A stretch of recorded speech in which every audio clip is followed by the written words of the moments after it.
Labvakar, cienījamie skatītāji! Labvakar visiem, kas šovakar ir pieslēgušies LSM un Rus LSM portāliem, Facebookam un YouTube kanālam, lai sekotu mūsu šī vakara diskusiju.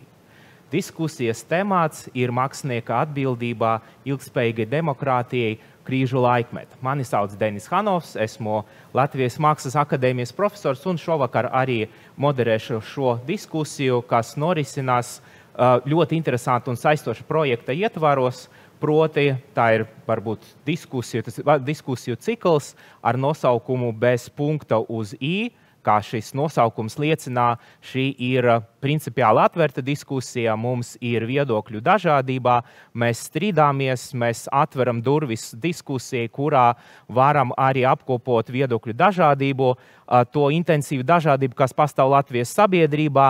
Vienlaicīgi šis projekts norisinās arī cieša saikne ar, manuprāt, interesantu pētniecisku programmu ar nosaukumu Sabiedrības saliedētības vektori, ko izteno Latvijas Universitātes Filozofijas un socioloģijas institūtā pētnieku konsorcijas. Un šī projekta ietvaros tad arī runājam par sabiedrības saliedētību, par to, kā mēs varam funkcionēt kā nācija. Nācija, kas kultūras ziņā ir ļoti daudzveidīga, un tā jau ir 4. diskusija. Pirmas 3 jau ir sabiedrisko mediju arhīvā, jums ir iespēja arī šīs diskusijas noskatīties. Un šovakar mūsu temats ir cieši saistīts ar Eiropas un arī pasaules mēroga demokrātijas stāvokli.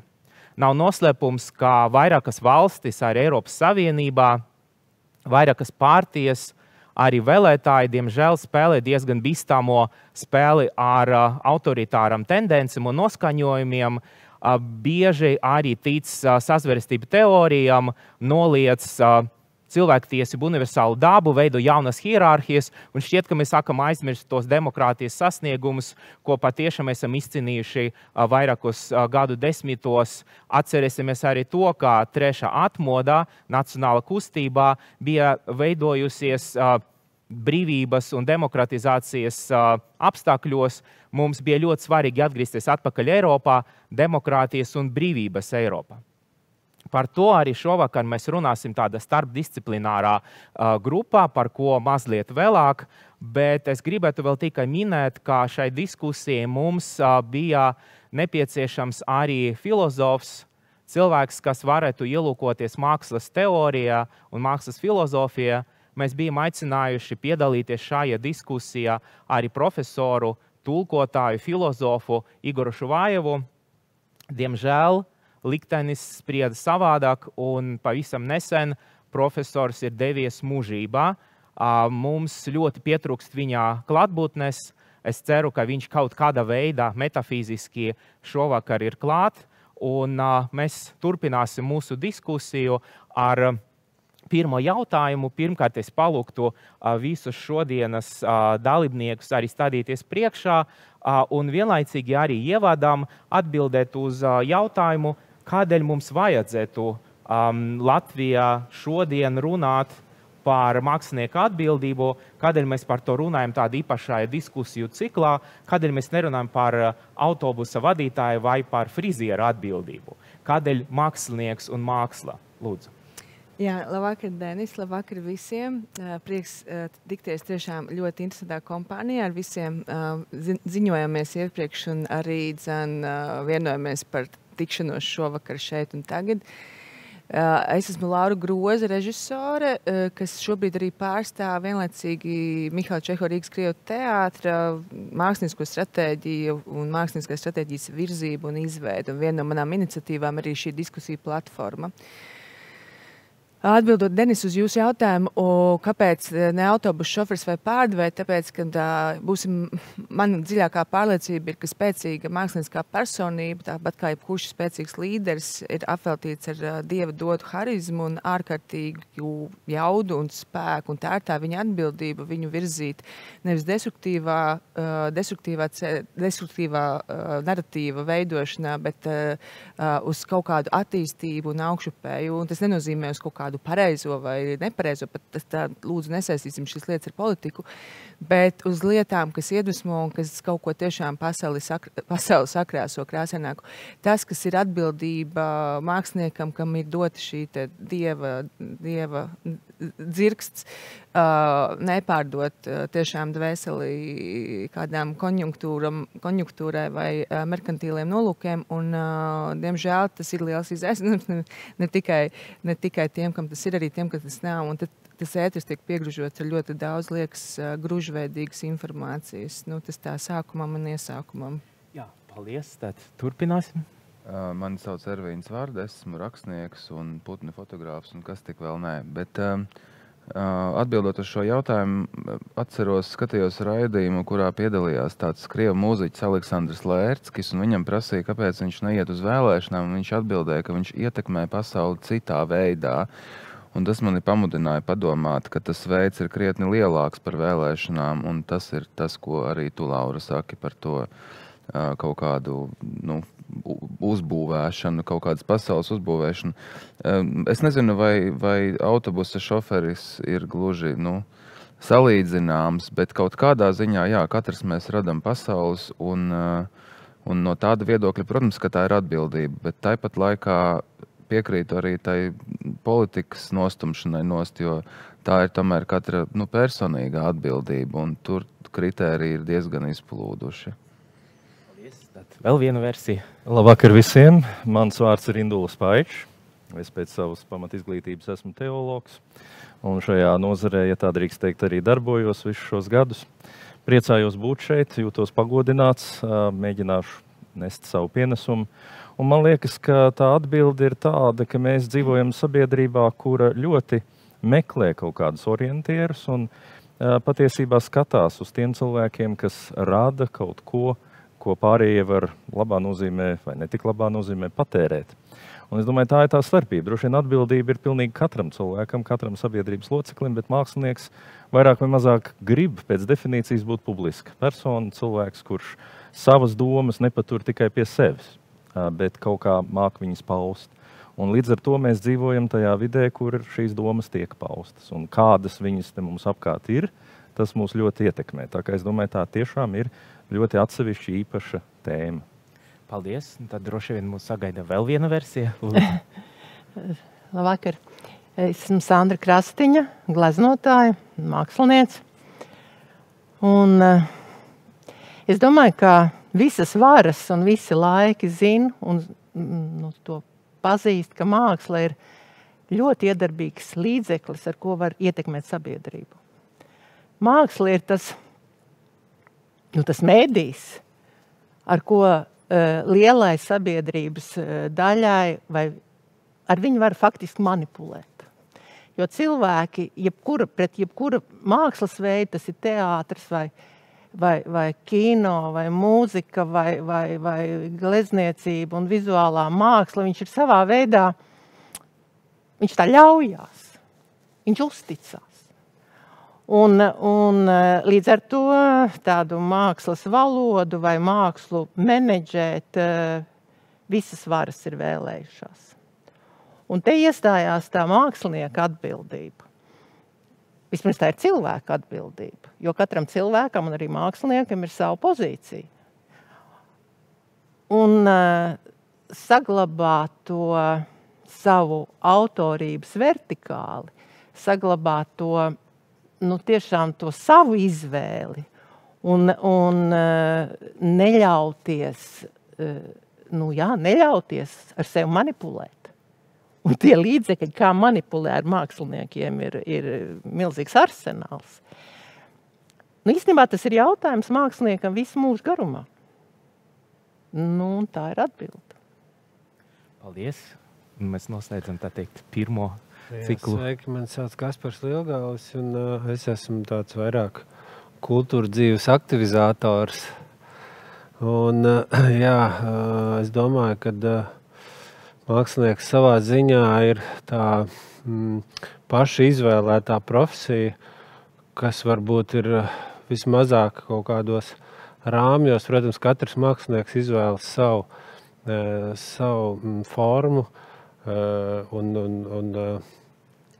veidu, kā viņš izpauž to, ko viņš domā, bet mākslinieks, man liekas, ir kāpēc šodien tā varbūt aktuāls sabiedrībai, jo mākslinieks, man liekas, ir vistuvāk kaut kādām procesiem, kas notiek sabiedrībā, un, protams, lai kaut ko radītu, lai kaut kādus mākslas darbus radītu, viņš nolasa to, kas notiek sabiedrībā, ko sabiedrība jūt, kas sabiedrībai svarīgs ir, kas cilvēkiem pašlaik ir aktuāls, un viņš ir, man liekas, mākslinieks ir vistuvāk cilvēkiem, un viņš ir visur. Visur nav tā kā citās profesijās, kur varbūt ir vairāk kaut kāds fokus un uz kaut kādu vienu jomu, tad, man liekas, jā, tāds universāls kareivs. Jā, paldies. Tad izskanēja arī ļoti, manuprāt, svarīgas domas par to, kā jebkurā laikmetā un jebkurā politiskajā režīmā vai politiskajā kultūrā tika mēģināts un tiek mēģināts arī manipulēt ar mākslinieku un ar mākslinieku jaunrades telpu. Īstenībā arī šīs diskusijas nosaukums, manuprāt, arī tāds ambivalents, jo mēs noteikti vēl atceramies šo pašu formulējumu, tā teikt, padomju režīmā, kur arī tā atbildība bija saistīta ar šķīru cīņu un tā tālāk. Un vienlaicīgi tad šodienas sabiedrības šis temats un mākslinieka atbildība joprojām ir ļoti aktuāla. Es nezinu, vai mūsu skatītāji var redzēt, ka mums aiz muguras ir arī dekorāciju elementi, Eiropas literāras tradīcijas ģēniji un titāni, Homērs un Voltērs, bet mēs atrodamies Mihaila Čehova Krievu Rīgas teātri, un teātris tradicionāli Austrum Eiropas sabiedrības bija viens no tiem demokrātijas un arī pretestības elementiem, aktoriem, kas cīnījās arī pret oficiālo padomju ideoloģiju un arī gatavoja kopā ar nacionālo kustību arī, tā teikt, mūsu brīvību pat laban.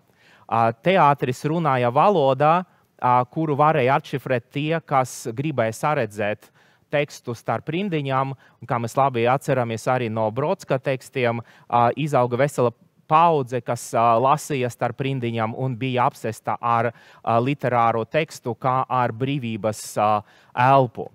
Un arī šodien Mihaila Čehova teātris aktīvi iesaistās diskusijas, debātes par sabiedrības saliedētību, un teātris joprojām ir šeit pie mums telpa, kura mēs varam redzēt arī mūsu politisko, vēsturisku un arī kultūras dažādību. Vienlaicīgi arī teātris aktualizē vairākus tematus, kas varbūt nepastāv vai nav aktuāli arī politiskai diskursā.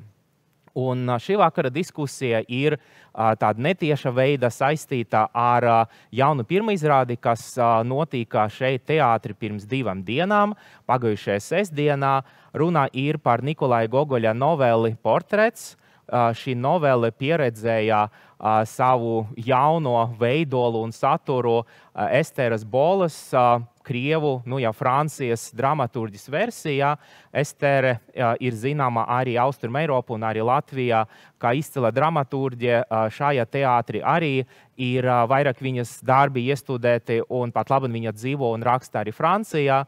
Bet pārveidojot šo noveli, viņa, tā teikt, radošajā duetā ar režisoru Juriju Butusovu veidoja šo dramatizējumu versiju arī šī teātra skatuvei. Es noteikti aicinu jūs apmeklēt šo izrādi un noskatīties un veidot pašiem savu versiju, bet, lai, tā teikt, mazliet iekardinātu jūs, es gribētu palūgt katru no šī vakara dalībniekiem un dalībniecim īsi varbūt atbildēt uz jautājumu, kas jums šajā izrādē bija vai ir vai simbolizē portrets?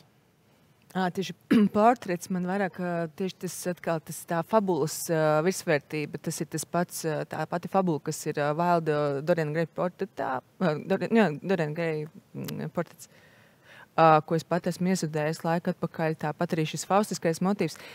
Tas ir vecs kā pasaule, šis kārdinājums māksliniekam ar to nepacietības, konfrontācijas nepacietību, neticību tam, kad bišķiņi vairāk ieguldoties ilgtermiņa attīstībā, tu vari sasniegt vēl labākus rezultātus, un tādā nozīmē, ka labākus, bet ilgspējīgākus un arī pēc būtības jēgpilnākus, un ir šis mazais kārdinājuma motīvs, kas aizrauj tādā diezgan primitīvu notikumu virknējumā,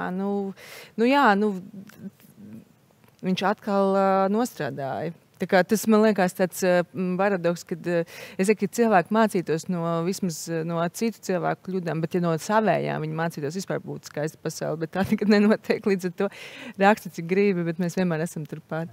Jūs minējat paciesties, bet varbūt valodas ziņa paciesties ir tuvu ciešanam arī kaut kur. Latviešu valodā, jā, tā konotācija tāda veidojās, bet man ir daži sensei dzīvē. Viens no tiem ir, manuprāt, ģēnijs Imants Kalniņš, pie kā es nereti esmu arī kaut kādā mistiskā kārtā uzaicināts ciemos, jo mums ir bijusi kopīga sadarbība. Un pagājušajā 1. janvārī man bija viena mantiņa aizmirsta pie viņa, un es aizbraucu viņu pakaļ, un mans 1. janvārs sakās ar viņu vārdiem: Laura, galvenais pacietība, un tā nav tur nav vairs patiešām nekas, tur ir pacietībā, ir kaut kāda cita konotācija, tur nav tik daudz pacietības. Un es to vienmēr atceros, ka man gribās sasteigt un aizskriet notikumiem pa priekšu. Jā, viss. Paldies. Jā, man arī tas portreta motīvs likās krietni plašāks par to, varbūt pašizveidi. Atkal citējot Brodski, viņam bija tādas rindiņas par to, ka dzejnieka pienākums ir mēģināt savienot plīsumus starp ķermeni un dvēseli, un ka talants ir adata un dzejnieka balss ir diegs, un nāve ir šī procesa beigas. Un tajā visā mokpilnajā izrādes procesā, kas tur notika, man nepameta doma, ka tas ir grūti, un par laimi tas man nav tik grūti veidot savu portretu. Tā bija mana atziņa.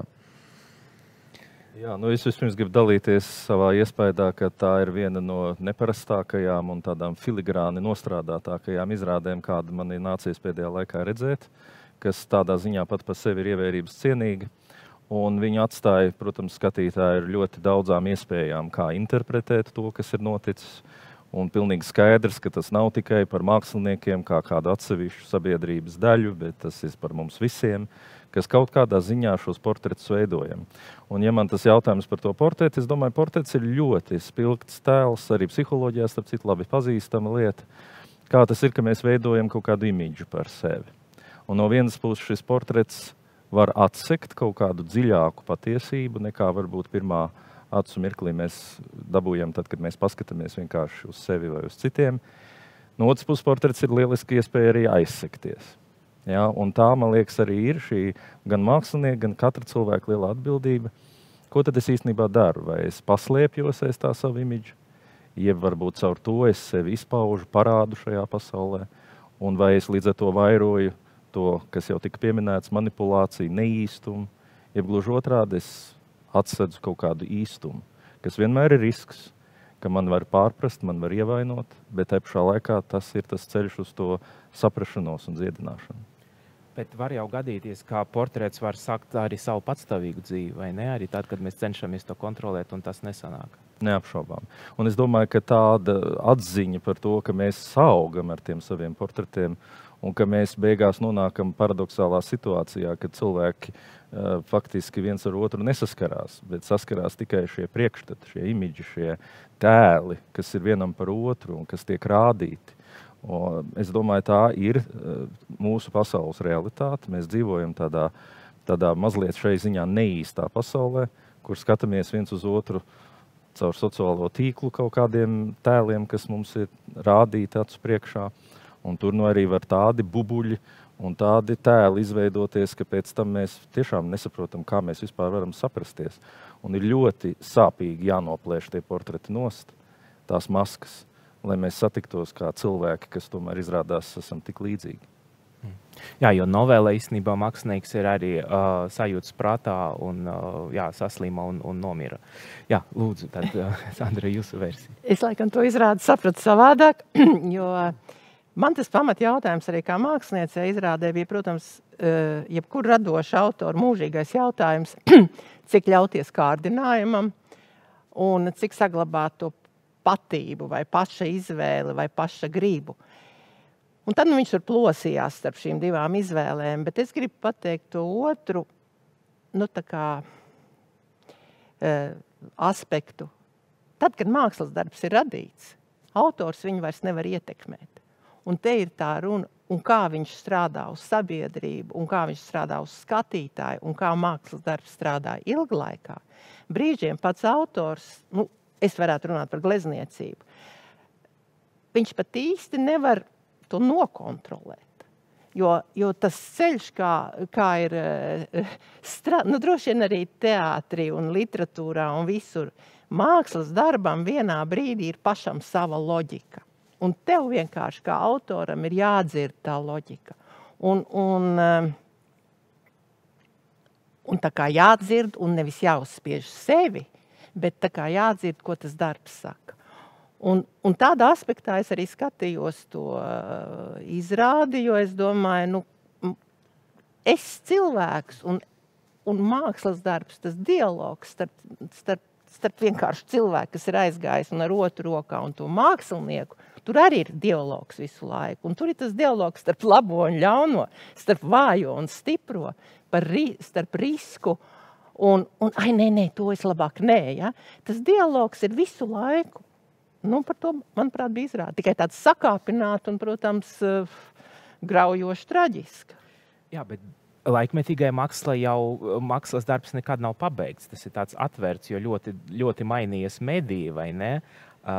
Iespējams, kā glezniecība tas skar mazliet mazāk, bet ir vairāk citas iespējas nemitīgi papildināt mākslas darbu. Vai šī nespēja ietekmēt darbu tagad pēdējos 10 gados nav mainījusies? Jūs kā mākslinieci to izjūtat? Es izjūtu to tā, ka darbu var pārstrādāt, un tu viņu vispār var iznīcināt. Vienmēr, vai ne?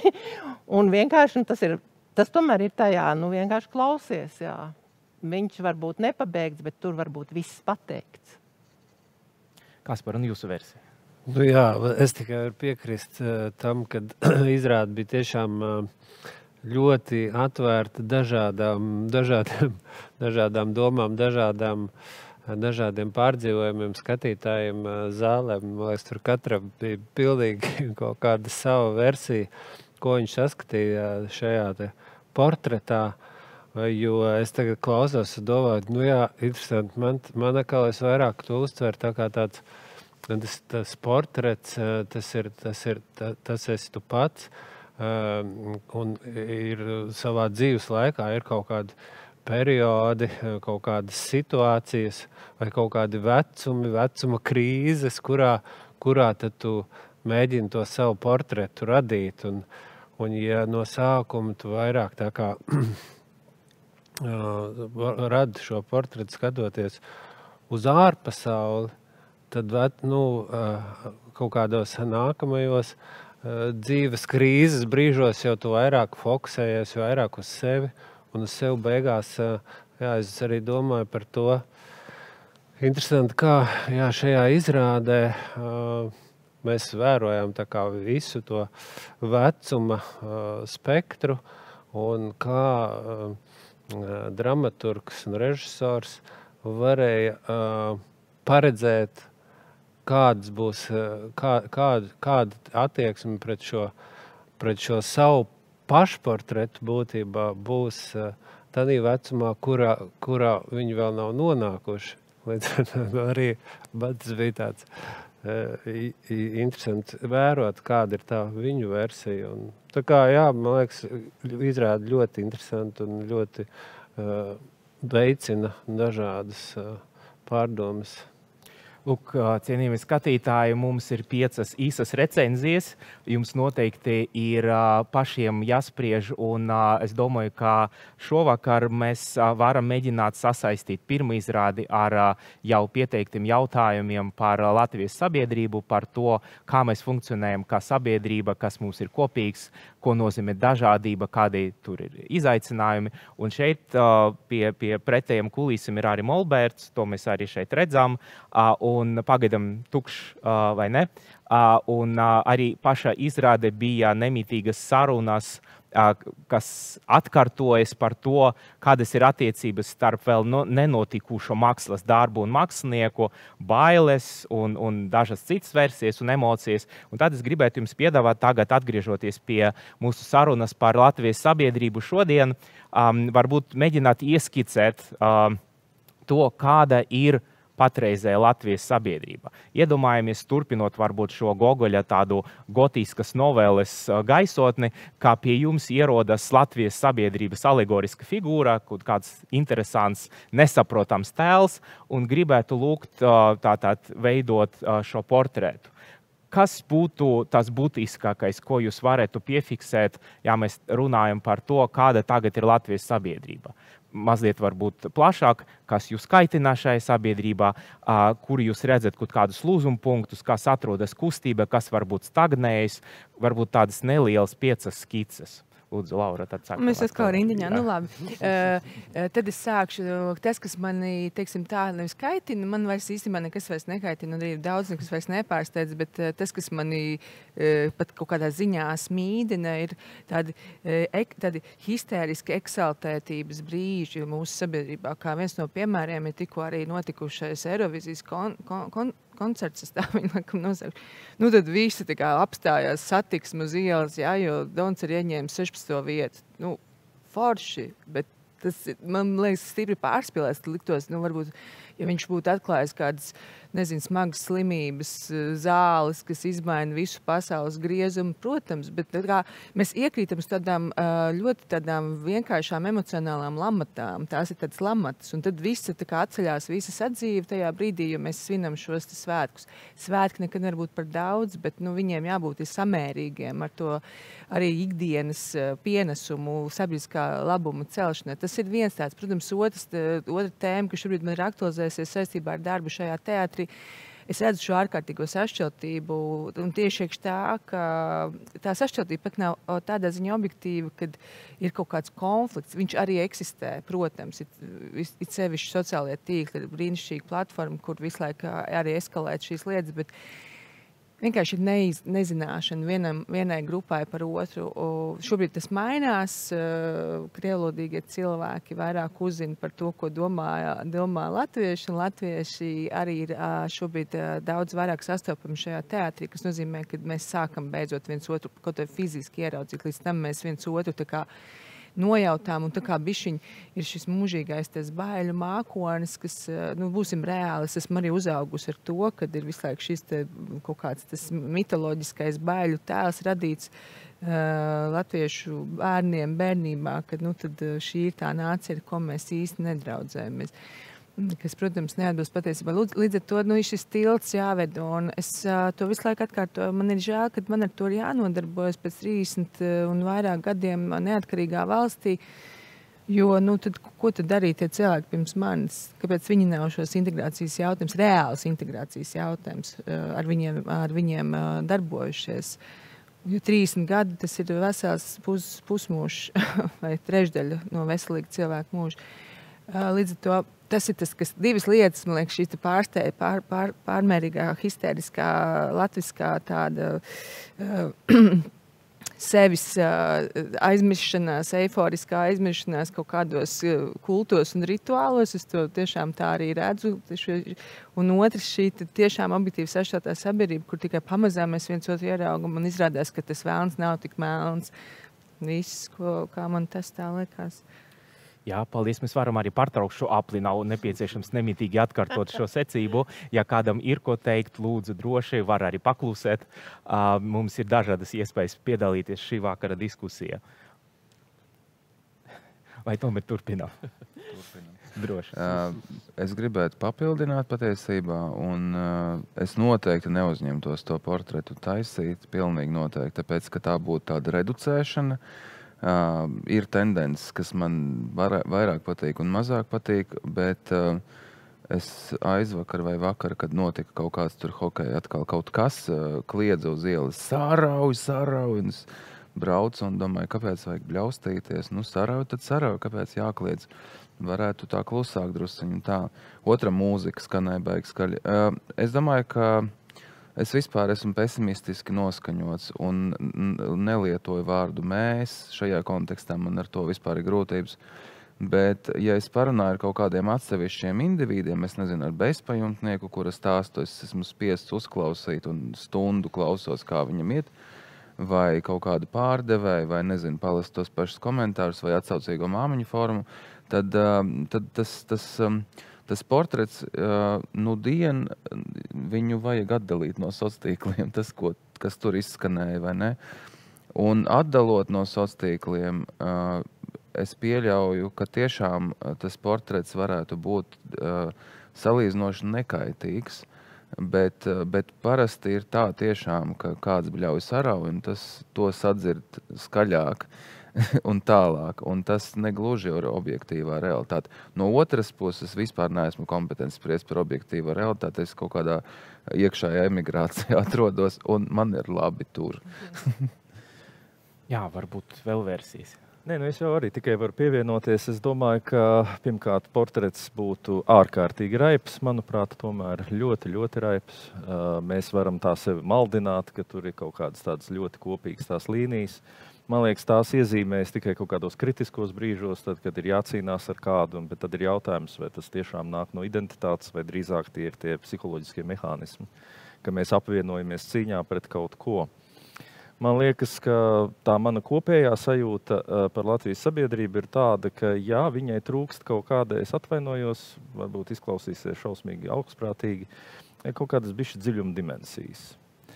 Mēs esam tādi, kas tā kā vēl meklējam to ceļu uz to iekšpusi vispār un uz kaut kādu tādu iekšējo telpu. Un tāpēc arī tas, kas jau te tika pieminēts, tā ļoti enerģiskā, labprātīgā pieslēgšanās kaut kādām ārējām lietām. Un tad mēs jūtamies, ka mēs esam dzīvi un tā tālāk. Bet tas dziļums nav. Un tas sarežģītais ir tas, ka mēs nākam no padomju konteksta, kas definitīvi tur kaut kādā ziņā arī to traucēja. Un tagad mēs esam pasaulē, kurā arī tas dziļums jau, kur tad mēs viņu arī tā dabūsim. Jā? Visa pasaule šobrīd cīnās ar šo lielo jautājumu. Kā tikt pie sevis, kā tikt aiz tā portreta, aiz tā imidža, ko es veidoju. Tā kā jā, es domāju, ka ir diezgan garš ceļš ejams, un tā sašķeltība ir tieši tāpēc, ka tajā dziļumā aiz tajiem visiem tēliem, tur, kur vajadzētu pasēdēt, stundu parunāt, tur ir grūti. Un latviešiem nepatīk grupās runāt. Un kāpēc? Tāpēc, ka viņi nepatīk klausīties citos. Tad, kad nonāk līdz manim, tad es esmu gatavs stāstīt. Ja? Bet kā man ir jāklausās tie 20 citi, kas tur kaut ko runā, to es nevaru izturēt.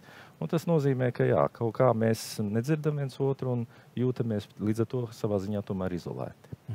Es gribēju papildināt, Indula, jūsu teikto, tāpēc, ka jums droši vien ar to ir izteikti liela pieredze, tāpēc, ka jūs visu laiku strādājat ar lielāku vairumu cilvēku, tāpat kā arī īstenībā man sanāk, tā kā principā ar grupām strādāt, bet tas ir tik ļoti izteikti, ka tiešām, ka cilvēki, viņi pat nevis, tā nav ļaunprātība, ka viņi kā neklausās viens otrā, bet viņi tik ļoti sasprings brīdī, kad viņam pašam jānodefinē savu attieksmi, un visdrīzāk viņam tāda bieži vien neeksistē pret vairākiem jautājumiem, vienkārši nav izkopuši to domāšanas kaut kādu kustību, lai atbildētu uz neskaitāmiem jautājumiem, un tad viņš saspringst, viņš izolējās no apkārtējā tā, bet tas nozīmē, ka viņš nokavējas kaut ko, kas jau eksistē, un tā saruna neveidojās tā kā tādā sarunveidā, tas vienkārši ir saraustīts viedokļu kopums. Un šeit es vienkārši iestarpināšu, es biju bārā sēdēju un dzirdēju pie blakus galdiņa tādu sarunu, bija meitene un puisis, un meitene runāja kaut ko tādu, ka es nezinu, ko dzīvē darīt, tur es tā kā nodarbojos ar mūziku, bet es neesmu mūziķa un tā. Un tā ilgi un varēja dzirdēt, ka tur vienkārši mute un ausis satikās, un tas puisis bija tās ausis, un viņš mēģināja teikt, bet viņi un viņi pilnīgi neinteresēja, ko viņš teiks. Un tas bija tik uzkrītoši, un tad viņš tā ka teikt, ka viņai tur gastrīts un ko, un tas puisis teica, manai māsai arī, un tur vajag, un viņa teica, un turpināja savu, un es domāju, mēs taču visi esam bijuši tā meitene. Ka tev vajag izstāstīt, bet tev pilnīgi neinteresē, ko tur viņš. Un viņš to lomu lieliski spēlē. Un es vienkārši padomāju, ka tas ir tas, ka klausīties ir varbūt grūtāk nekā šķiet sākumā. Nu, tā. Vēl versijas? Es būšu optimistiskākā visā šajā. Es nezinu, vai visā kopā. To mēs tūlīt redzēsim. Nē, es vienkārši domāju, ka mēs šobrīd, mēs faktiski dzīvojam demokrātiskā valstī. Un mēs tā kā visi čingstam, ja? Un tad mēs kreņķējamies par tādiem, ka mani neuzklausa vai citu neuzklausa. Īstenībā, kā ir normāli tādā mierīgā situācijā, kā cilvēki mēdz žēloties. Ir divas lietas, kas man liekas, mani biedē drusku, ka sabiedrība polarizējās starp tādu radikālu agresīvu konservatīvismu, ja, kas jau robežojās ar tādu stingrās rokas, ilgām pēc stingrās rokas, un šo liberālo tādu pasaules uztveru, un viņi tā kā, tur nav ne tautības jautājums, ne vecuma jautājums, ja, bet es tā jūtu, ka tur ir tā bērza, un es to tā nosaukt. Bet tas optimistiskais, ko es tomēr domāju, mēs dzīvojam visi samērā tādā, tad, kad mēs varam činkstēt, ja? Bet tad, kad mēs nevarēsim to darīt, es tiešām domāju, ka Latvijai ir tās potences zināt, ko darīt. Tā, ka tas ir optimistiskā ziņa. Un tad vairs nerunās ne par gastrītu, ne ka es nezinu, vai es būšu mūziķa vai vēl būsi. Vienkārši zinās, ko darīt. Bet kā, Sandra, jūs te redzat, kur ir tā potence? Es domāju, tā ir jebkurā cilvēkā. Ir pamat, tad, kad tev ir tāda pamat izšķiršanās, tu vienkārši zini, kas ir galvenais. Es piekrītu, bet tas neatiecas, tas nav ar latviešu. Tas ir visiem cilvēkiem. Jā, ar visiem cilvēkiem. Tam es piekrītu, bet es tomēr domāju, ka Latvijai, un es tiešām domāju, un tajā burbulī, kur es dzīvoju, tādas pamat lielās vērtības, kā valstiskā suverenitāte, kā vērtības, kas tomēr ir kopīgas Eiropas telpai, kā pašnoteikšanās, vienkārši pašapziņa. Es domāju, tā ir tā bāze, un tad tie formāti, kā mēs izpaužamies, ir dažādi, jā. Jā, vai tā ir pat laba un kopīga bāze? Jā, tas ir pamatjautājums. Jā, kas par jums noteikti vēl bija? Man tik ļoti patīk, kā šī doma nonāk līdz manim, šīs atbildes. Un Sandra tikko minēja to, uz ko es gribēju fokusēties, tad, kad es izdzirdēju tev jautājumu, pašapziņa.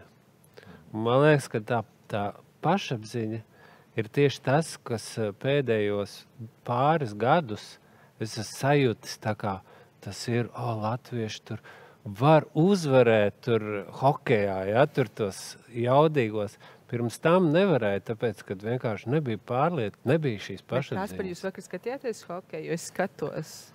Nebija viss kārtībā. Bet, protams, ir arī polaritātes, ir arī dažādu viedokļu, kaut kādas radikalizācijas. Bet tas ir, man liekas, normāls process. Mēs esam tagad 30 gadus piedzimuši no jauna, no šī bērna, no šiem vecākiem, no Padomju Savienības, no Padomju Latvijas, no Padomju Krievijas, mums jau nebija nekā cita, vispārējais bija dzels priekškara. Mēs tagad esam piedzimuši, mēs esam kaut kā tikušas kājām, daudz ko iemācījušies. Tie pirmie gadi vispār bija tāda eiforija. Un, kā maziem bērniem, kur nonāk pasaulē, īsti vēl pasauli nav iepazinuši. Un tad mēs lēnām viņu iepazīstam. Un tagad ir beidzot tas vecums, man liekas, tai Latvijas brīvajai Latvijai, kad parādās pašapziņa, kad tu sāc saprast, kad īstenībā ka tu arī esi interesants pasaules kontekstā un vērtīgs, un tu vari kaut ko no sevis dot, kas nav citiem. Man liekas, šīs te pašapziņas, šīs te sajūtas nebija pirms kāda laika. Bija tāda taustīšanās, mēģināšana saprast, kas tad ir tā mūsu identitāte, ar ko tad mēs esam. Un tas nav tikai sportā, tas nav tikai Eirovīzijā, ja? Dons tur. Bet tas ir arī tādā ļoti, nezinu, kultūras kaut kāds undergrounds, kas tagad ir ļoti interesants. Skatoties, piemēram, Eiropas Savienības kontekstā, Latvija ar visu to, kāda mums tur tā ekonomika un kā mūsu kaimiņi abi skatās katrs uz savu pusi. Uz Latviju īsti neviens neskatās Eiropas kontekstā, un Latvija vēl joprojām ir tāds neatklātais kaut kāds mistiskais, kas tur notiek vispār. Jo tas, ko, piemēram, ierauga turisti, kad atbrauc šeit, viņi jau neredz to Latviju. Viņi jau redz tur kaut kādas vecrīgi un tādas lietas. Mēs esam beidzot izauguši par kaut ko īpašu, un cilvēki sāk to apzināties, un cilvēki sāk to likt lietā. Un tāpēc es esmu arī, man liekas, ka tur ir tas mūsu potenciāls, kad mēs vēl turpināsim augt, attīstīties, kļūt gudrāki, kļūt dziļāki, iet dziļumā, jo tagad mēs esam salīdzinoši jauni, tādā pasaules kontekstā kaut kādā.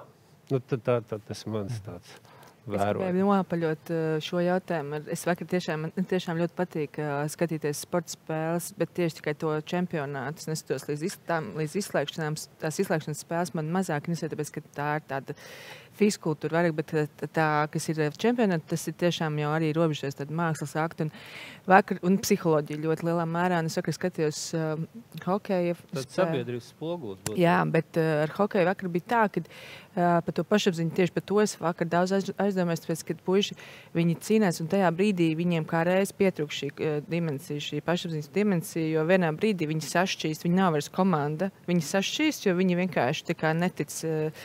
Viņi sāk uzvesties haotiski, viņi nespēlē pēc noteikumiem, viņi pārkāp noteikumus, viņi sāk baidīties, jo viņiem nav šī pašapziņa, ka viņi var nokoncentrēties un viens otru ieraudzīt un sadarboties. Un to jau var apgūt treniņos bezgalīgi, bet tā ir psiholoģiskā dimensija, kas vienā brīdī viņiem nojauc kārtas, kas atkal lielāku nāciju un pašapzinīgāku nāciju komandām ir tāda. Es, protams, protams, tagad varbūt spekulēju nedaudz ar kaut kādām sevis izdomātām teorijām, bet viņi izmuļāja to uzvaru vienkārši, tur tāds veiksmes eņģelis pieskārās, bet realitātē viņi bija ārkārtīgi histēriski saraustīti un neadekvāti. Un tas ir tāda, tā ir dramaturģija, tas ir pat kaut kādā ziņā arī tāds psiholoģiskais portretējums nācijas šķērsgriezumam. Un tad līdztekus, es saku, ir šī ārkārtīgi pārspīlētā, eiforiskā, Eirovīzijas akcija, kas man nav saprotama. Tā kā es domāju, ka ne tikai mēs ejam, protams, ka mēs ejam, bet es Indulim piekrītu par to, ka ir tāda dziļuma dimensijas, bišķiņa apjukums un gribētos to vairāk izkopt, nevis šos ārējos skaļos rituālus un tiešām mazāk klaigāt uz ielām sarāju, bet vairāk tiešām domāt, ko tu ar to gribi pateikt pa īstam.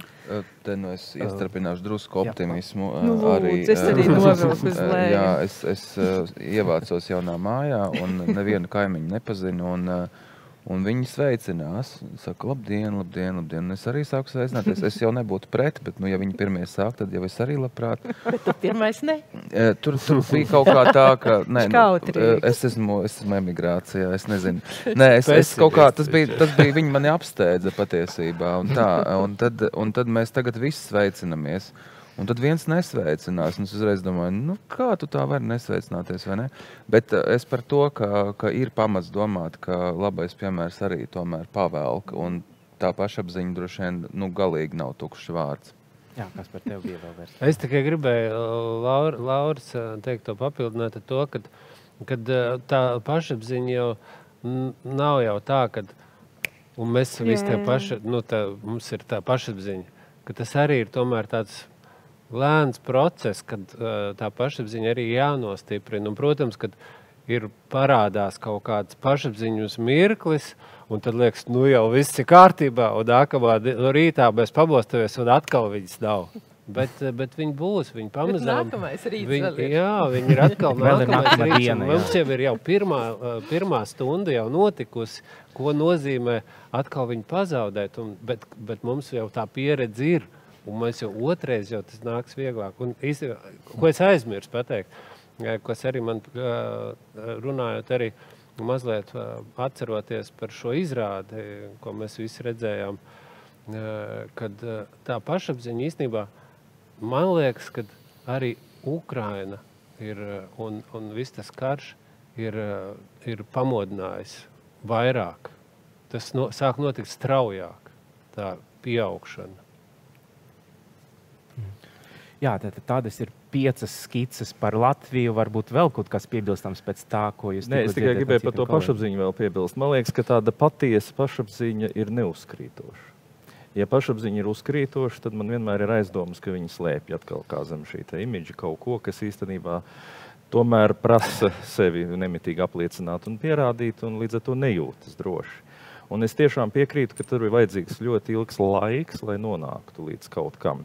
Un tas analogs ir ar pusaudzi, kurš noteiktā vecumā, protams, pēkšņi kļūs ļoti pašapzinīgs, un jūra ir līdz ceļiem, kā mēs sakam, un viņš ir tik atšķirīgs no visas pasaules. Bet tā jau nav tā īstā pašapziņa. Un man ir aizdomas, ka brīžiem, lai tu nonāktu līdz tai pašapziņai, līdz tam, ka tu tiešām apzinies, kas tu esi, un ka tu esi kā nesatricinām klints, un tev nav nepieciešams nekliegt, neārdīties, nepierādīt, jo tu vienkārši zini, kas tu esi.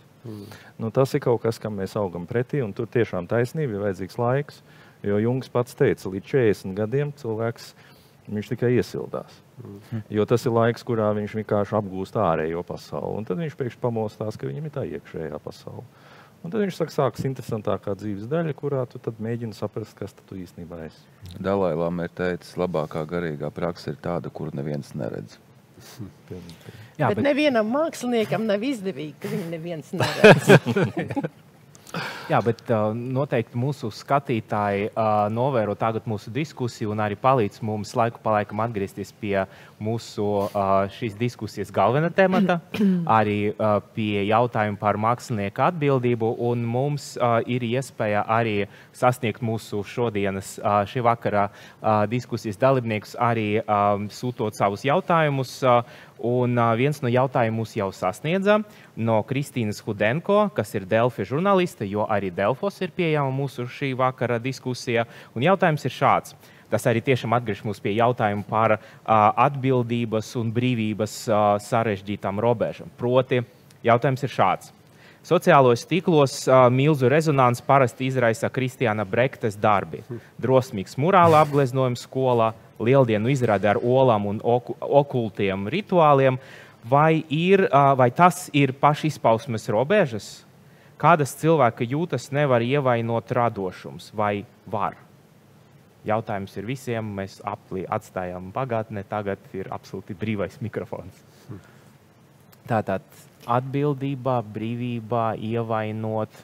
Jūs minējāt, ka māksliniekam ir vajadzīga auditorija, bet kādai auditorijai ir vajadzīgs kāds mākslinieks, un vai auditorija šodien arī neveido manipulācijas ar māksliniekiem.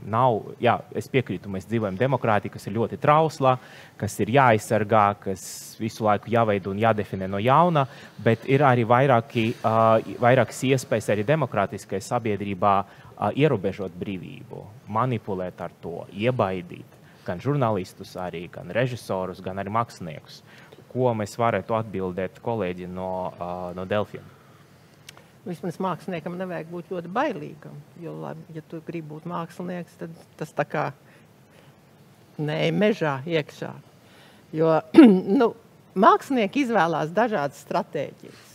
Un pieminētais Brekte, tā ir profesionāli izvēlēta stratēģija, kā viņš darbojās, tā ir viņa teatrālā forma, ar ko viņš visu laiku sev pievērš uzmanību. Un cita starpā viņš savā mākslā skar ļoti būtiskas tēmas, bet visu laiku tā kā pa priekšu lec tas izaicinājums, kas cilvēkus kaitina. Ja? Un tā ir viņa stratēģija. To viņš lieto gadiem. Jā, varbūt gadiem lietojot, cilvēks nobries, vairs viņš nav puika, bet viņš ir kā lietot tās puikas gājienas. Ja? Bet tā kā es tomēr atgriežos.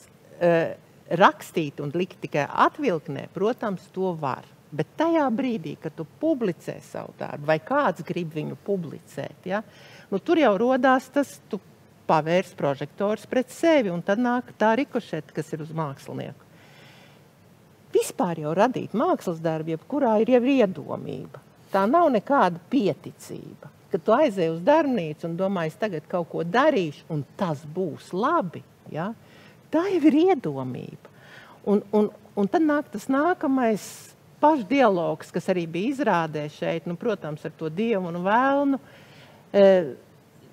tiešām cik iet tajā nezināmajā teritorijā un cik daudz riskēt. Ja. Un ja mana mākslas balss man saka riskēt tik tālu, tas varbūt aizvaino arī sabiedrību. Un kāds saka, nu, ko tu esi atļāvies? Un pēc kaut kādiem 50 gadiem tas ir visos muzejos. Un tas, kas ir sabiedrība šokējis impresionismu laikā, to mēs tagad īstenībā, tas jau ir tāds, nu, vienkārši aiz dīvāna liekams mākslas darbs, ja, pie kura darbiem īstenībā sabiedrība ģība aiz sašutumu. Tā kā mana tā atbilde ir, un, protams, tā ir mana, faktiski mākslas darbs ir, lai cik viņš būtu lecīgs, bet ja viņam iekšā ir tāda humāna ideja, ja, tad formai vairs nav tāda nozīme. Un ja tā ir humāna ideja, kas ir pamata, tad nevar arī sapināt auditoriju, tad mākslinieks nenodara pāri, tad mākslinieka nav ļauna. Kurš ir teicis, ka māksla nedrīkst sāpināt? Tā nav Kurš to ir teicis? Piemēram, ja mēs runājam par... Tā ir tikai viena no versijām jā, bet ja mēs runājam par karu, par nāvi, par nejēdzībām, tad kādā veidā mēs par to runājam? Mēs runājam šokējoši. Mēs grūstam to sabiedrību. Ja? Mēs liekam caur mākslas darbu viņai justies diskomfortā. Un, protams, tie paņēmieni, kā justies diskomfortā sabiedrībai, nu, tie ir dažādi. Ja? Nu, tās ir tās stratēģijas. Bet diskomfortam ir arī kāda laba funkcija. Jā, šīs sāpes tādā gadījumā ir vajadzīgas. Bet mēs taču arī raudam filmās, vai ne? Teātros raudam. Sāpes sirds. Jā. Te bija tāda būtiska lieta, ka pirms tam izskanēja, ka mākslinieks nevar būt atbildīgs vai nevar saprast, kur mākslas darbs aizvedīs, jo viņam ir patstāvīga dzīve pēc tam, kad viņš ir pabeigts. Un šis noveļ zinām daļu atbildības, jo paredzēt tiešām nevar to uztveri. Un es domāju, ka arī nevajag, un noteiktā mērā pašcenzūra ir bīstamāka par cenzūru.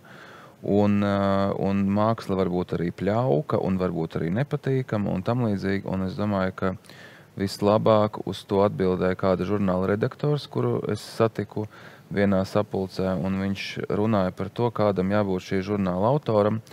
Un viņš teica, punkts numur 1 - patikt lasītājiem. To mēs izsvītrojam uzreiz.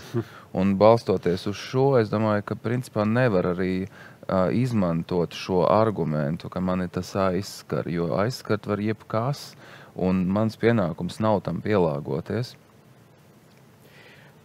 Sestdienas izrāde, manuprāt, spilgti parādījās arī tas, ka Butusovam ļoti raksturīgs veids, kā viņš runā ar drāmu. Viņš nemitīgi sadala tekstu gabalos, fragmentus vai atgriežas pie teksta, it kā teksts, kas būtu noticis, bet nenotika.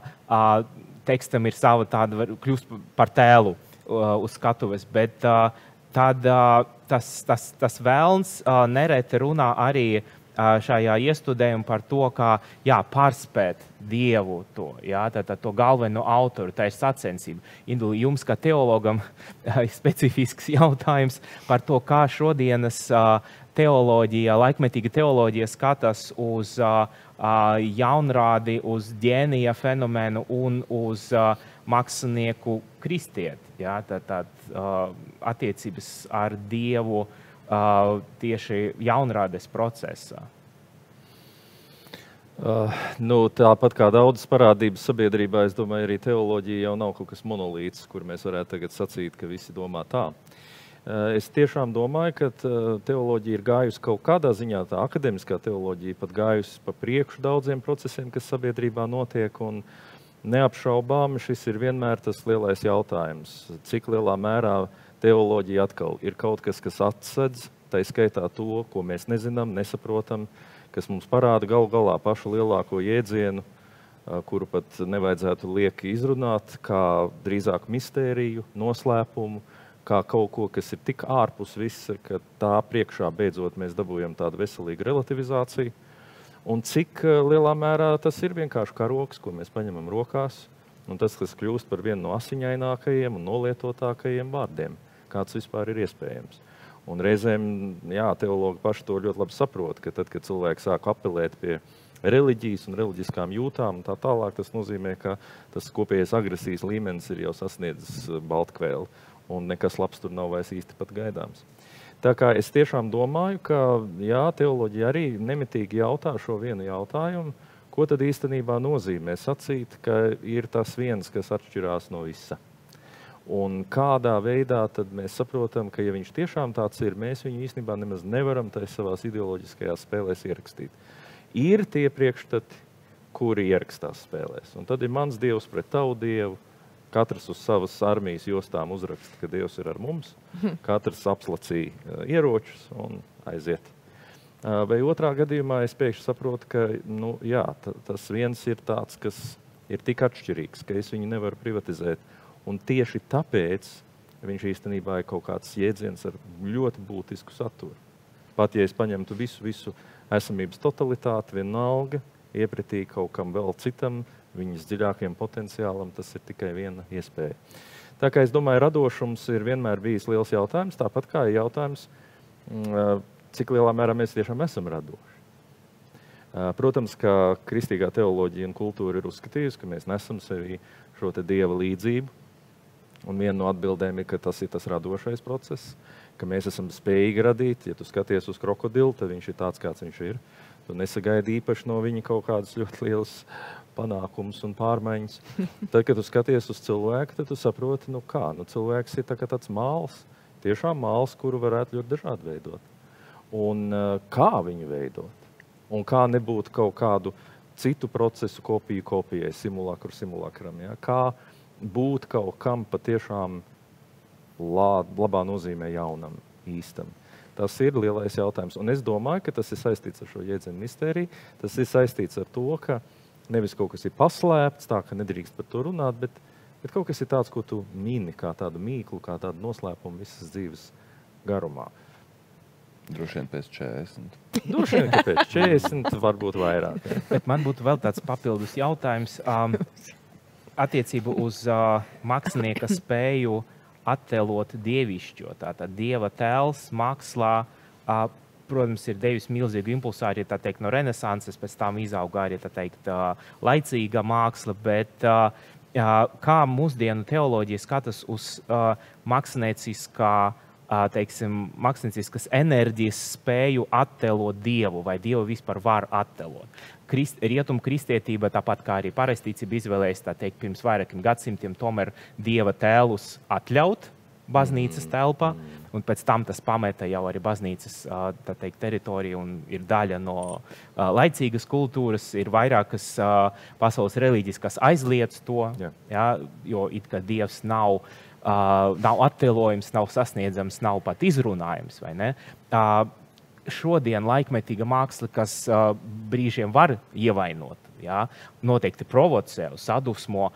Kādas ir attiecības starp, tā teikt, teoloģijas pamatnostādnēm par dievišķā, mistisko, neizzināmu un mākslas procesam šodien? Varbūt arī jums, kā teologam, kas apmeklē varbūt izstādes, ja, vai seko laikmetīgas mākslas procesiem? Es teiktu, ka tā iekšējā spriedze un diskusija ir sena no pašiem sākumiem. Apofātiskā, katafātiskā teoloģija. Vieni saka, ka mēs varam par Dievu nosacīt runāt, bet visu laiku ar rezervācijām, ka visi mūsu vārdi ir nepietiekami un ka tas, par ko mēs runājam, ir vēl kaut kas vairāk. Un savukārt apofātiskā pieeja saka, ka mēs vispār neko nevaram pateikt. Un tieši tajā klusumā, tajā mistiskajā pieredzē mēs esam vistuvāk kaut kādai realitātei un patiesībai, ko mēs apzīmējam ar šo vārdu. Tā kā es domāju, ka jā, jums ir taisnība, ka šī spriedze ir. Es atbildēšu, atgriežoties pie tēmas, ko jūs jautājat, kas ir portrets. Un es teiktu tā, ka tā tiešām kristietības iezīme iepratī judaismam, starp citu arī iepratī islamam, bija tas, ka mēs drīkstam attēlot lietas. Un savukārt mēs to daram tieši ar tādu teoloģisku uzstādījumu, kā līdzīgi, piemēram, sakraments, jūs zināt šo jēdzienu, jā, tā tad, nezinu, mēs svinam mielastu un sakam, ka tā ir maize un vīns un vienlaikus Kristus miesa un asins. Un te ir tas jautājums. Tanī brīdī, kad tu turi šo substanci rokās, no vienas puses viņa to garīgo noslēpumaino realitāti aizsedz. Jo tev stāv priekšā tā fiziskā realitāte. Priekšmeti. Jā, priekšmets. Un tu nedrīkstētu sajaukt to, kas ir tas ārējais, ar to, kas ir būtiskais. No citas puses, viņa tomēr atklāja. Jo viņa kļūst par zīmi, kas rāda uz kaut kādu realitāti. Jo, ja tu paliec pie tā, ka mēs neko nevaram pateikt, neko nevaram atklāt, nekādā veidā mēs nevaram vispār to atainot, tad tas nozīmē arī vienlaikus to, ka tas draud pārvērsties par kādu absolūtu racionālu abstrakciju vai kaut ko, ko mēs nespējam tvert. Tāpēc viena no interesantākajām lietām ir, ka īstenībā pati šī pasaule, pati šī realitāte ir šis dieva laiks, kurš vienlaikus aizsedz un vienlaikus atklāja to faktu, ka ir šis noslēpums, kas izpaužas pilnīgi visā. Un es domāju, ka šī metafora ir tā, kas tiek izmantot, jūs piesaucāt mūsdienu teoloģiju. Jā, ļoti daudz jautājumu par ekoloģiju, par atbildību pret dabu, par to, kā tas vispār ir, ka nevis ir kaut kāda radība un mēs viņai mācamies virsū ar savām koncepcijām, bet ka tā jau ir tā radītā izpausme. Tas jau ir tas viņa mākslas darbs. Un jā, mēs varam tajā radošajā procesā piedalīties, un tā pašā laikā mums jāsaprot, ka tas materiāls, ar ko mēs strādājam, ir svēts šī vārda dziļākajā nozīmē. Jā, es atgādināšu vēlreiz mūsu skatītājiem dažādas platformas, ka jums ir iespēja uzdot mums jautājumus. Droši izmantojot šo iespēju. Šovakar klāt ir vairāku nozaru ekspertu, un mēs turpinām runāt par mākslinieka atbildību, par mākslinieka brīvību. Kamēr jūs ieskicējat Latvijas sabiedrības tēlus, es visu citīgi pierakstīju un atzīmēju sev, lai mēs varētu varbūt to mēģināt apkopot. Tātad ir versijas par to, ka mēs kā tādi nepastāvam, ka ir daudzi mēs, vienlaicīgi ir daudz trokšņu maz dziļumā, bet ir arī padomju konteksts, padomju pagātnē. Šeit pat tika minēts, ka padomji varbūt, tā teikt, ir mūsu vecāki, no kuriem mēs tagad esam atbrīvojušies un varam un spējam dzīvot paši un domāt paši. Tad man ir jautājums jums visiem, kas no padomju mākslas politikas vai mākslas uztveres vēl palīka mūsu sabiedrībā? Un kas varbūt traucē, kavē, varbūt ir kādi šķēršļi vai akmeņi? Man liekas, ka traucē tāds ļoti autoritīvs, dažreiz vadības stils. Tas ir visur veikalā, tu dažreiz to var redzēt, tu to var redzēt, nezinu, tur ledus hallē, tu to var redzēt mākslas muzejā. Kad ir šīs dāmas, kas pilda varbūt tādas ļoti sadzīviskas un mazākas kvalifikācijas darbus, bet tā attieksme pret apmeklētājiem ir ļoti autoritīva un pat tāda naidīga nereti. Un tas ir kaut kāds, man liekas, padomu mantojums, šis tāds arī tolerants un neiecietības diezgan augsts sablīvējums. Un tas ir tas, ko es nesaprotu. Es vienmēr nezinu, kā jārīkojas tajā situācijā, kad ar mani runā tā diezgan cieti. Un tas, kas es ceru, ka tas tiešām kaut kādā brīdī mēs no tā varēsim atbrīvoties un vienkārši nebaidīties, kļūdīties, ka tu esi samainījis, nezinu, tomātu ar gurķi vietām veikalā un tev nav par to nepienākās liels sots. Es baidos, ka es nevarēšu runāt par padomu laikiem, jo es viņus tā nepiedzīvoju īsti, bet ir dažas kaut kādas lietas, kas caurvīja arī to, ko tu teici, kaut kādas tendences. Es runāju ar vienu kuratoru un prasīju viņam, viņš teica, ka vīrieši pēc 40 viņiem nav saprotami, jo viņa prāt viņi ir aptuveni kā zirgi. Viņš vispār viņus nesaprot. Un es prasīju, paskaidro, lūdzu, kā tu to domā. Un viņš teica, kad vīrietis pēc 40 ienāk telpā, viņš sveicinās tikai ar citiem vīriešiem. Jā, es piekrītu. Tā ir tā lieta, vai ne? Un otra, kad runa ir par kaut kādas tēmas apspriešanu, viņš runā par sevi, nevis par lietu. Un šīs lietas, teorētiski varētu būt sava veida mantojums. Tas ir tas, kā es gribēju ar viņu papildināt, tas ir tik ļoti uzkrītoši. Vīrieši tiešām, sevišķi Latvijā, viņi, ja satiekās pāri, tad viņi vīrieši sasviesinās savā starpā un sievas principā ignorē. Tas ir tā kā likums. Un es to vienreiz teicu savam kolēģim, viņš teica, nē, tā nav. Un tieši gāja garām vīrietis ar sievieti, un viņš tieši to arī izdarīja. Uz līdzenes, es teicu, tu tikko to izdarīji. Un es nezinu, kas tas ir. Tas ir tāds kaut kāds,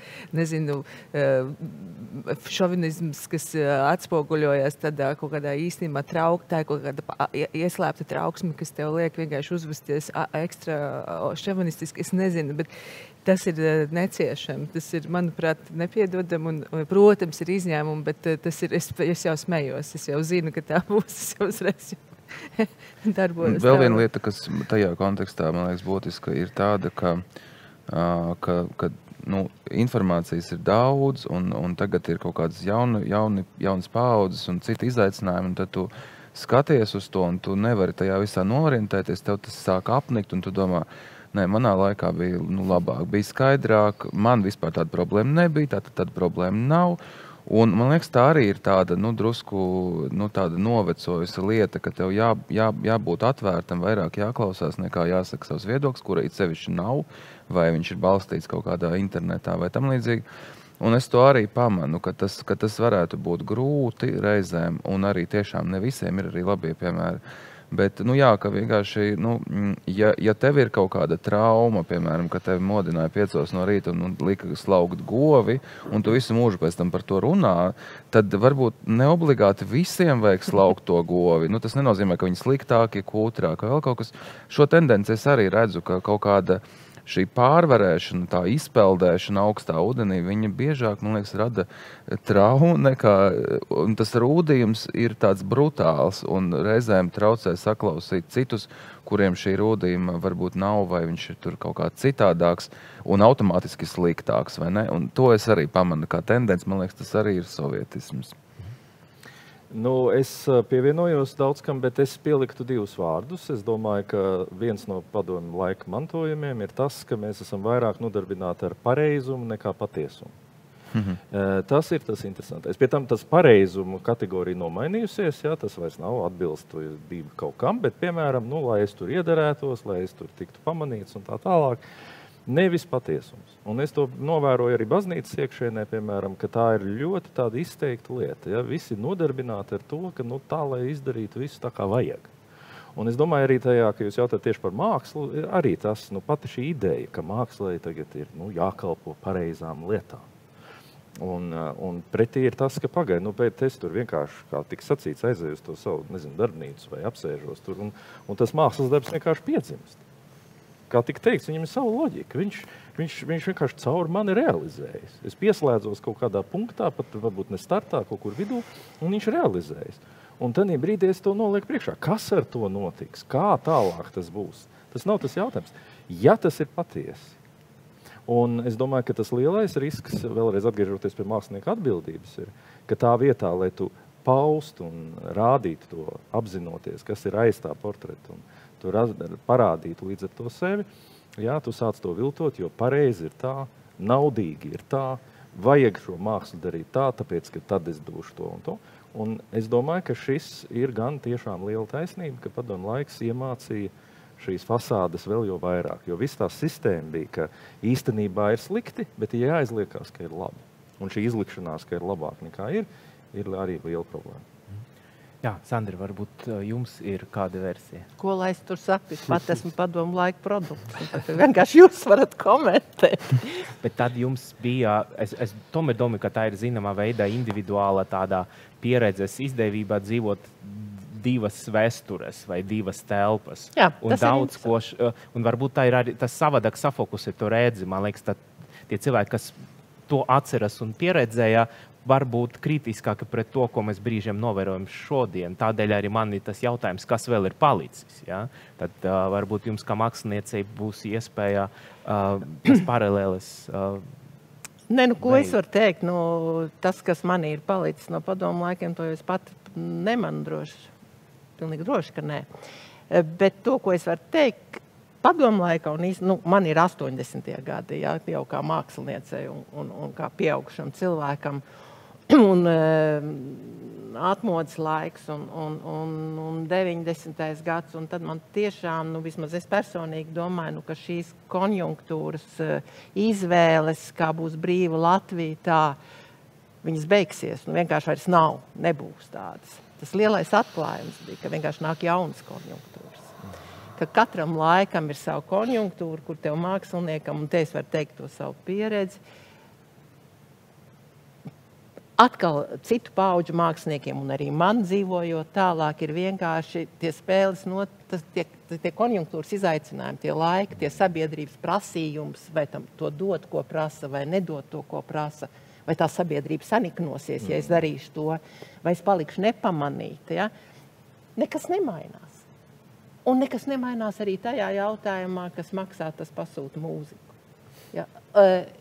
Mainās tajās pret Padomju Savienības laiku, ka tas nav vardarbīgi, ka to nedarot, tev nesēdina neviens cietumā, ja? Ka nav tā ļaunuma visapkārt. Ja? Bet tas vai kā vīrieši tur ir divas lietas, es varētu jums nokomentēt. Ziniet, tā uztvere, tas ir vecums. Un vienkārši ar gadu, 10 gadiem nāk savādāk vienkārši priekšstat, kā cilvēki izturās un kas ir bijis. Tas arī viens tāds aspekts. Ne tikai varas un iekārtas, bet dzīves gājums. Jā, bet varbūt, ka pietiek vainot to padomu laiku. Varbūt, ka mēs varam tomēr sākt domāt ar to pašapziņu, ko mēs darām paši šodien, vai ne? Un kā mēs veidojam savu sabiedrību. Runājot, es ātri iestarpināšu konjunktūras kontekstā. Bija tāda anekdota par to, ka Rabinovičs grasās emigrēt uz Izraēlu 90. gados, un viņam liek aizpildīt anketu, kurā ir jāraksta atbild uz jautājumu, vai jūs kādreiz svārstījāties sakarā ar partijas lēmumiem, un viņš pieraksta svārstījos kopā ar partiju. Jā, Kaspar, kādi ir tavi novērojumi? Atceros baigās svārstības. Jā, 80. Man tas bija tāds, wow, tā arī var, ja. Toreiz tas likās tik drosmīgi un interesanti tā izstāde tieši. Un tad pārdesmit gadus vēlāk man sanāca divreiz aizceļot uz Indiju un redzot, kāda tur ir daudzveidība starp cilvēkiem. Visi sadzīvo, un tas, tas ir tik krāsaini tie cilvēki tur ir, un tik atšķirīgi. Un nav nekādas problēmas tur. Viņiem vienlaicīgi eksistēt visiem šajā valstī, kur ir pārapdzīvot. Un atgriežoties apkārt Latvijā, liekas, Eiropa jau liekas pelēka. Un tad iebraucot Latvijā, liekas, mēs vispār dzīvojam tādā kaut kādā konstantā miglā visu laiku, kur visas krāsas ir tik sfumāto, ja, tur viss tik līdzīgi ir. Un tagad īstenībā, man liekas, kas notiek, īpaši jaunajās paudzēs, cilvēki daudz vairāk ceļo, un tad viņi atbrauc apakaļ, un tad viņi redz to, tā kā pamana. Bet ir jau ļoti daudz cilvēki, kuriem nav iespējas ceļot, vai kuri visu laiku šeit ir dzīvojuši uz vietas, un tad atbrauc tas jaunietis, atgriežas no viena Erasmus, otra Erasmus, vēl tur kaut kur izceļojies ar autostopiem, vēl tur kaut kādās tur bijis kompānijās, tur dzīvojas kopā ar visam cilvēkiem, jauniešiem no citām kultūrām, un atbrauc apakaļ, un viņš, protams, ir atklājis sevī to kaut kādu unikālo savu krāsu, un viņš atbrauc tā kā ar Kristiāns Brekti, jā, ļoti labs piemērs. Un tad tie cilvēki, kas šeit uz vietas dzīvojuši ir tos entos gadus kopš Padomju Savienības un labi, jā, izbraukuši kaut kur vienreiz, divreiz ārā un viņiem liekas, Tas ir pat raku, jā.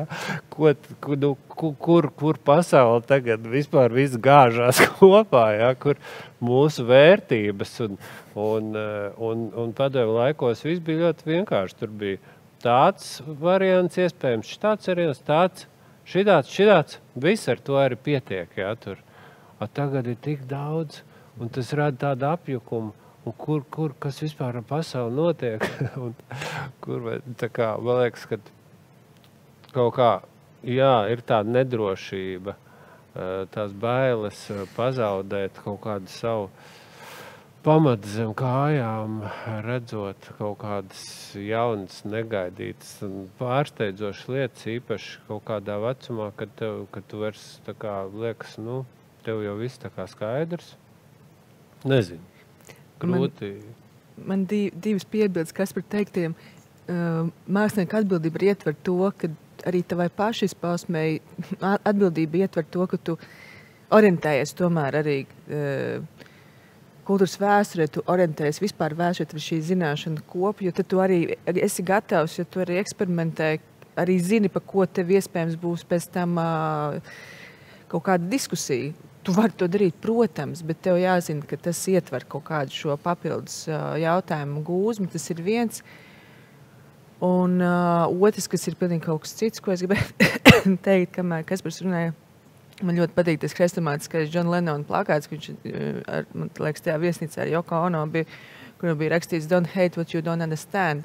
Neienīst to, ko tu nesaproti. Un tas ir atkal otra reliģija, ka mēs ļoti sekojam piekrītu, jo dažreiz šis tiešām uzkurinātais pārpratumu, emociju jūklis ir tikai no tā, ka tu tieši tā, kā Kaspars min, nav tev vienkārši pieejama informācija.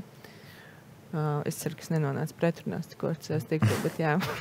Jā, mums ir vēl viens jautājums no skatītājiem. Mūsdienas daudz tiek runāts par Krievijas kultūras darbinieku atbildību, ka viņi nepadarīja tautu labāku vai tieši otrādi padarīja to sliktāku, neapturēja karu. Vai māksliniekam ir jāatbild par to, ko viņš nav izdarījis, nepadarīja pasauli labāku? Bet kā mākslinieki tieši varētu apturēt karu, tas man ir jautājums. Jā, šeit ir atkal jautājums par šo pilsonisku drosmi. Varbūt uzrakstīt, nevis neuzrakstīt, publicēt, nevis nepublicēt, izstādīt, nevis paslēpt mājas savu darbu, un, protams, arī mūžīgs jautājums par emigrāciju. Ja, jo abi divi mākslinieki, kas veidoja sestdienas pirmizrādi, ir pametuši Krieviju, un tieši tādus apstākļus, ka viņu radoša brīvība bija apdraudēta, sašaurināta arī ieskaitot fizisko aspektu. Un tad, ja mēs runājam tagad par Krievu kultūras, tā teikt, atcelšanas šo diskursu, tad ir jautājums, vai mēs atkal nerunājam tādas klišejas par to, kā titāniskais gārs var apturēt ideoloģiju, kas balstās, tā teikt, sabiedrības vairākumā, ko pieņem un ko pat vēlas un sagaida. Un vai tā nav atkal tāda, man liekas, atkal zināma, vai tāda postpadomju tāda retorika. Un par to ļoti viegli runāt, kad nevar 7 no rīta ielausties omons un apcietināt, un tu sēdēsi visu mūžu un neko nepierādīsi. Ja tu šādā pozīcijā neesi bijis, tad visas šīs sarunas, kā vajadzēja un ko tas ietekmē, tas ir bezjēdzīgi. Tāpēc, ka tā ir pilnīgi cita situācija, ko mēs iespējams nevaram saprast. Es pirms gadiem, nezinu cik, biju Baltkrievijā, piemēram, un autobuss apstājās 4 no rīta uz robežas, bija putenis, un katram vajadzēja rādīt savas mantas, atvērt čemodānu, un tur stāvēja tāds robežsargs, kas to visu vienkārši novēro un prasīja, kas ir šis, kas ir tas, un cilvēks stāv vienkārši, un ir putenis, un jāstāv, un es padomāju, cik ātri mēs pierodam pie tā, ka viss ir labi un ka ir demokrāti un tam līdzīgi, un tā robeža ir, viņi nav tālu, un es domāju, ka šis jautājums, īsti, tas ir tik retorisks, un katra tā mākslinieka izvēle pateikt savu pozīciju vai nepateikt, lai paliek viņa paša ziņā un var viņam atsekot vai neklausīties vairs Čaikovski vai kas, kuram tur tagad sāp, kas ir pilnīgi normāli, bet tas ir jautājums, uz ko nav atbildes, manuprāt. Varbūt vēl kādas versijas? Es varu papildināt ar... Jā, es domāju, droši vien vislabāk uz to varētu atbildēt kāds, kas dzīvo Krievijā un zina kontekstu, bet, ja jāatbild ir no tāda Latvijas skatu punkta, tad ir jā, mazliet varbūt tā sajūta, kad pirmkārt jau mēs esam laimīgā kārtā izraušies ārā no tā viņu konteksta un apzināti strādājuši, lai to izmainītu šos 30 gadus. Un, ja, piemēram, paskatās uz tām bijušajām Padomju Savienības republikām, neminēšu Baltkrieviju, bet kaut vai Moldāviju vai Gruziju, kur vēl joprojām ir viņi liekas, ka Latvija mums ir daudz labāka situācija demokrātijas ziņā. Vai tas ir rezultāts tam, ka mēs varbūt vienmēr esam bijuši atbildīgāki pret savu kultūru, pret saviem kultūras darbiniekiem, vai tā ir kultūra, kas ir palīdzējusi mums tikt vaļā no tā drausmīgā monstra, kas vēl joprojām ir dzīvs Krievijā un mušī nost cilvēkus arī Baltkrievijā. Vai tā ir kultūra, kas mūs ir izglābusi, vai tā ir Eiropas Savienība īstenībā, kurā kultūra ir ļoti dzīva, ļoti aktīva, ļoti sabiedrības auklēta un mīlēta, tāpēc, kad caur kultūru arī daudzi demokrātijas procesi ir iespējami. Un pateicoties tam, ka mēs esam tagad tādā jaunā kultūras kontekstā dzīvojam, es domāju, Eiropas Savienību, kura nav bijusi pieejama Moldāviem vai Gruzīniem, Gruzijai vai Armēnijai, un kur tagad mēs redzam, ka ir, kas notiek Gruzijā pašlaik, tas ir ārprāts. Kā tas var notikt, liekas, brīvā valstī? Kāpēc tās lietas tā notiek? Krievija jau likās, ka ir brīva. Jā, bet tas bija ļoti tāds izlaicīgs posms un tas iespējas. Jā, bet es domāju, ka es vienīgais, es esmu bijis Pēterburgā, Maskavā un sajūtis to tādu pat salīdzinoši nesen vēl Pēterburgā, man likās, labi, mēs tur diezgan skeptiski uz viņiem skatāmies, bet tur arī ir tādas diezgan progresīvas idejas un ļoti svaigas un īpaši tur jaunā paudze. Tur ir pat daudz, kas kā gribas pamācīties no viņiem. Man tiešām bija tāda sajūta. Un tad pēkšņi tas tā kā tu saproti, ka tā kā augsta duša. Jā, un pat labi par Lūgas iestudējumu ir 8 gadi kolonijā.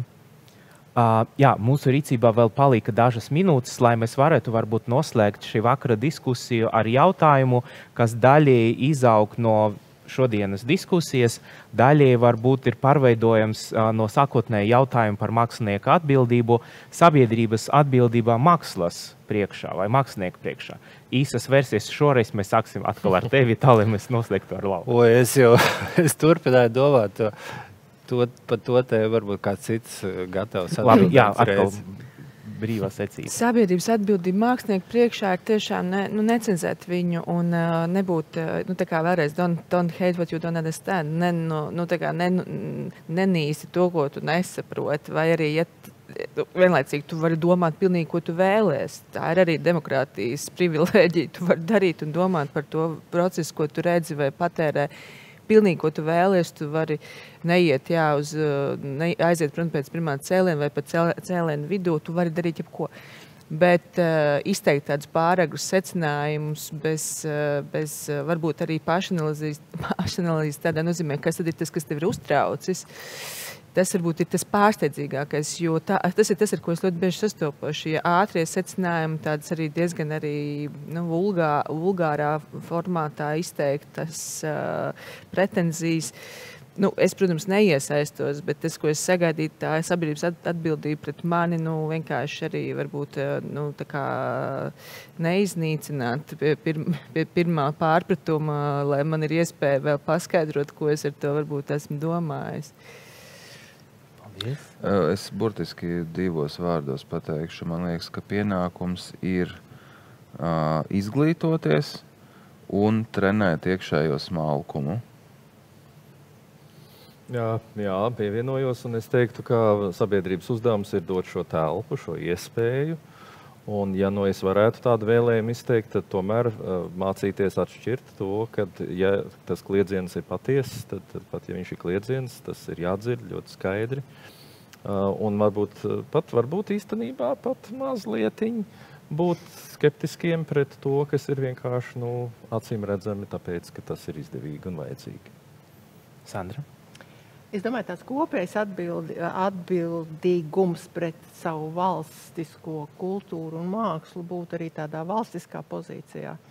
Jo kāpēc ir šī sadzīviskā agresija, nepatikas izteikšana? Tas ir no nezināšanas. Tas ir, ne jau visi braukā pa pasaules teātriem, koncertiem un izstādēm. Un tā tiešām ļoti liela sabiedrības daļa nezina. Līdz ar to aiz nezināšanas laikmetīgā māksla viņi vienkārši kaitina. Un ja kaut kas kaitina, viņi uzbrūk pirmie. Un kā nevis uzbrūk, viņi grib aizliegt. Un te es varbūt vairāk par vizuālo mākslu. Tas, ka mums Latvijā šo 34 gadu laikā nav laikmetīgās mākslas muzeja.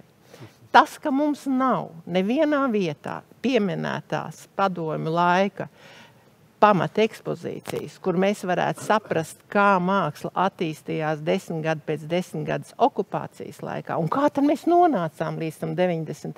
gadam. Tā ir tā, nevis pat sabiedrības atbildības pret māksliniekiem, bet pašiem pret sevi. Tā ir tā pašapziņa. Tas ir tas, kā mēs vēl aizvien varbūt savā veidā nesaprotam, ka mūsu kultūras mantojums un mūsu šodienas māksla ir cieši saistīta, un tie esam mēs. Un tas ir tas, uz kā mēs varam balstīt savu pašapziņu. Un tas ir tas, uz ko mēs varam balstīt savu valstisko patību. Un tagad runāt par apdraudējumu un svešu tā sakot impulsu ienākšanu.